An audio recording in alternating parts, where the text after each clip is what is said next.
ಸ್ವಾಗತ. ವೀಕ್ಷಕರೇ, ನೀವು ಯಾವುದಾದ್ರೂ ಒಂದು ಸ್ತ್ರೀಯನ್ನು ಅಥವಾ ಪುರುಷನನ್ನು ವಶೀಕರಣವನ್ನು ಮಾಡ್ಕೋಬೇಕು, ಅಥವಾ ನೀವು ಜೀವನದಲ್ಲಿ ನೀವು ಇಷ್ಟಪಟ್ಟಂಥ ಹುಡುಗಿ ನಿಮ್ಮವರಾಗಬೇಕು, ಹುಡುಗ ನನ್ನವನಾಗಬೇಕು, ಅಥವಾ ನನ್ನ ಪತಿ ನನ್ನ ಮಾತು ಕೇಳ್ತಾ ಇಲ್ಲ, ನನ್ನ ಹೆಂಡತಿ ಯಾರಾದರೂ ಆಗಿರಲಿ, ಅವರು ನೀವು ಹೇಳ್ದಂಗೆ ಕೇಳಬೇಕು. ಹಾಗಿದ್ರೆ ಅದಕ್ಕೆ ಒಂದೇ ತಂತ್ರ, ಈ ವಶೀಕರಣದ ತಂತ್ರ. ವೀಕ್ಷಕರೇ, ಕೇವಲ ಈ ಒಂದು ವಶೀಕರಣದ ತಂತ್ರದಿಂದ ನಾವು ಯಾರನ್ನ ಬೇಕಾದರೂ ವೀಕ್ಷಕರೇ ನಾವು ಕೇಳ್ದಂಗೆ ಇರೋ ರೀತಿ ಮಾಡ್ಬೋದು. ಅದಕ್ಕೆ ಏನು ಮಾಡಬೇಕು ಇವತ್ತು ಈ ಒಂದು ವಿಡಿಯೋದಲ್ಲಿ ನಾನು ತಿಳಿಸ್ತೇನೆ.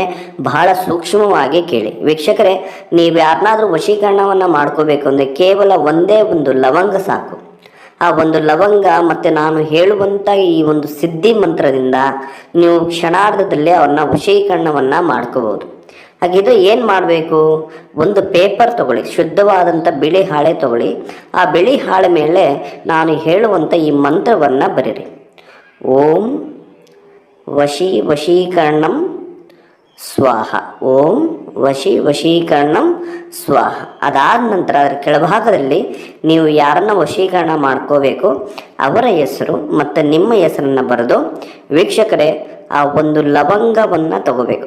ಅದಕ್ಕೆ ಲವಂಗಕ್ಕೆ ಹೂ ಇರಬೇಕು, ಸಂಪೂರ್ಣ ಹೂ ಇರುವಂಥ ಅದರ ತುದಿಯಲ್ಲಿ ಹೂ ಇರುವಂಥ ಲವಂಗವನ್ನು ತೆಗೆದು ಆ ಒಂದು ಪೇಪರಲ್ಲಿ ಅದನ್ನು ಸಂಪೂರ್ಣವಾಗಿ ಮಡಚಿ ನೀವು ಮಲಗುವಂಥ ದಿಂಬಿನ ಕೆಳಗಡೆ ಇಡಬೇಕು. ಅದಾದ ನಂತರ ಬೆಳಗಿನ ಜಾವ ಎದ್ದ ತಕ್ಷಣ ವೀಕ್ಷಕರೇ ಆ ಒಂದು ಲವಂಗವನ್ನು ಸಂಪೂರ್ಣವಾಗಿ ಪುಡಿ ಮಾಡಿ ನೀವು ಟೀಯಲ್ಲೋ ಅಥವಾ ಕಾಫಿಯಲ್ಲೋ ನೀರಲ್ಲೋ ನೀವು ಜ್ಯೂಸಲ್ಲೋ ಸಂಪೂರ್ಣವಾಗಿ ನೀವು ಸೇವನೆಯನ್ನು ಮಾಡಬೇಕು. ಸೇವನೆಯನ್ನು ಮಾಡಿ ವೀಕ್ಷಕರೇ ನೋಡಿ ನಿಮಗೆ ಮುಂದೆ ಯಾವ ರೀತಿಯಲ್ಲಿ ಅವ್ರ ಕಡೆಯಿಂದ ನಿಮಗೆ ರೆಸ್ಪಾನ್ಸ್ ಬರ್ತದೆ, ಯಾವ ಕಡೆಯಿಂದ ಅವರು ಆಕರ್ಷಣೆ ಆಗುತ್ತೆ ಅನ್ನೋದು ನಿಮಗೆ ಗೊತ್ತಾಗ್ತದೆ. ಕ್ಷಣಾರ್ಧದಲ್ಲಿ ಅವರು ನಿಮಗೆ ವಶೀಕರಣ ಆಗ್ತಾರೆ. ಬಹಳ ಸುಲಭವಾದಂಥ ಒಂದು ವಶೀಕರಣದ ತಂತ್ರ ವೀಕ್ಷಕರೇ. ಆದರೆ ಮಾಡುವಾಗ ಸೂಕ್ಷ್ಮವಾಗಿ ಶ್ರದ್ಧೆ ನಿಷ್ಠೆಯಿಂದ ಮಾಡಬೇಕು. ಆವಾಗಲೇ ಇದು ತಂತ್ರಗಳು ಫಲ ಕೊಡೋದು ಅಂತ ಹೇಳ್ತಾ ನಮಸ್ಕಾರ, ಧನ್ಯವಾದಗಳು.